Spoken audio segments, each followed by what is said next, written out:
BUMN di Indonesia itu artinya negara berbisnis. Kita urai sedikit maksudnya. Negara atau nation yang merupakan payung terbesar dari sebuah bangsa atau beberapa bangsa dalam suatu wilayah geografi. Banyak bangsa atau banyak ras bisa berada dalam sebuah negara. Amerika misalnya adalah sebuah negara yang paling banyak bangsanya beragam tinggal di sana. Bukan suku lagi, bukan etnik, tapi bangsa atau ras. Bangsa atau ras seperti Caucasian, Negro, Oriental, dan lain sebagainya, di mana ada 5 ras besar seperti simbol 5 ring olimpiade. Kemudian bangsa memecah lagi menjadi suku atau etnik. Panjang deh kalau kita membicarakan hal ini. Kita skip aja dulu ya. Tiongkok yang besar itu satu bangsa dengan etnik Han atau suku Han yang menguasai 91% populasi di Tiongkok. Sungguh, jadi agak gampang mengelola negara sebuah wilayah di mana bangsanya tersebut mayoritas satu suku. Sebagai catatan, suku Han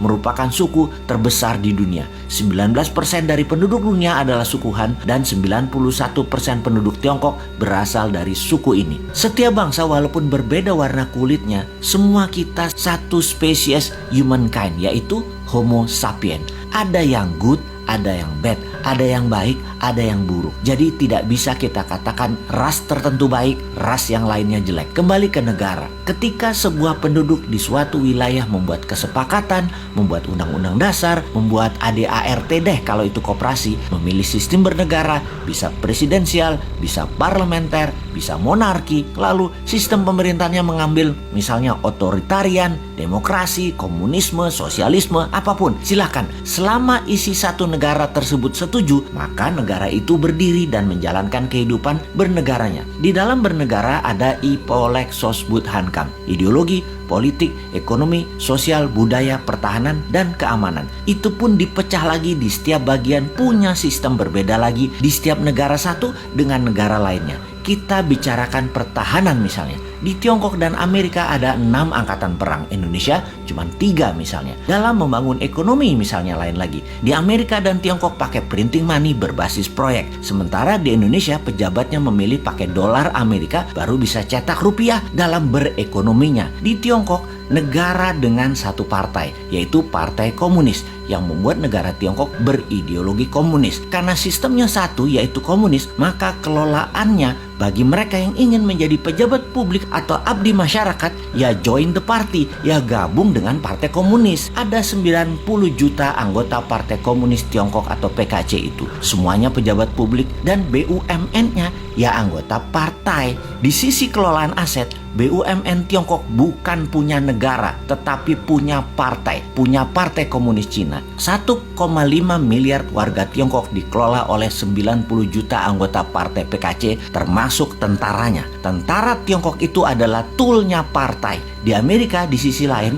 memiliki banyak partai politik, namun dalam 100 tahun belakangan hanya 2 partai besar, yaitu Partai Demokrat dan Partai Republik. Partai Demokrat berciri heavy on government atau semua sektor pemerintahan yang atur. Di Partai Republik heavy on private, apa-apa swasta kalau Partai Republik berkuasa. Jadi di Amerika tidak ada BUMN. Negara tidak berbisnis di Amerika. Amerika tuh negara swasta. Demokrat menang, banyak proyek pemerintah yang digarap tetap swasta. Di zaman Republik berkuasa, program pemerintah kecil namun swasta yang garap semua proyeknya. Kalau Tiongkok, negara Partai Komunis. Kalau Amerika, negara swasta. Kita ke Indonesia sekarang, negara yang sejak reformasi masih mencari bentuk. Dulu sangat presidensial. Parlemen terkenal dengan perkataan setuju, manut pemerintah. Sekarang dalam 15 tahunan terakhir, parlemen DPR balas dendam, mengendalikan pemerintahan kebanyakan. Jadi bentuknya sekarang lebih ke arah parlementer.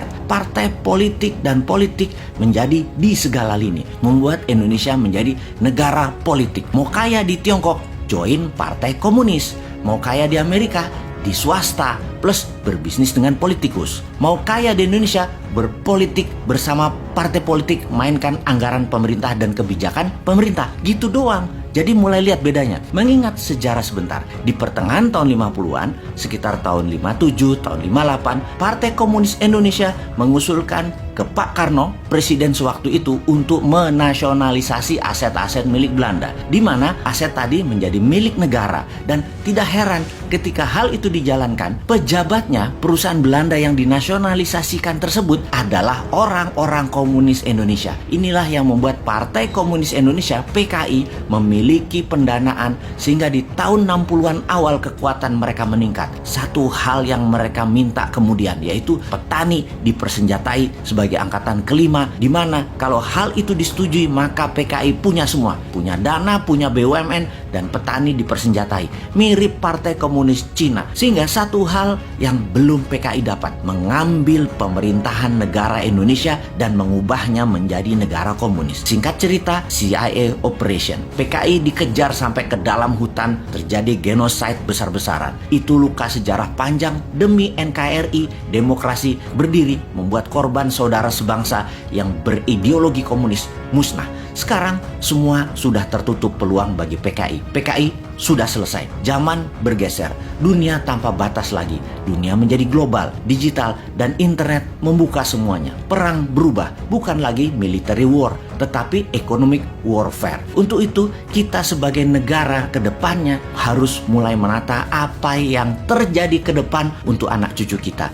Masih cocokkah negara berbisnis? Apakah akan membuat negara menjadi single party country seperti PKC di Tiongkok atau di Meksiko? Apakah negara politik seperti Indonesia saat ini cocok untuk kedepannya, yaitu membuat Indonesia menjadi negara superpower? Kalau sahabat punya usulan, usulkan. Kalau sahabat suka dengan politik seperti saat ini, ya teruskan. Yang pasti, menurut kaum New Mind, apa yang sekarang ada tidak akan membuat Indonesia menjadi negara superpower. New Mind punya ide lain, tidak merubah undang-undang dasar, tidak merubah Pancasila, dan pastinya NKRI garis lurus. Dan pasti Indonesia bersama New Mind akan menjadi negara superpower. Gak seperti kaum old mind yang sekarang menjabat, di mana superpowernya yang dibuat adalah Tiongkok, negaranya penyuplai doang.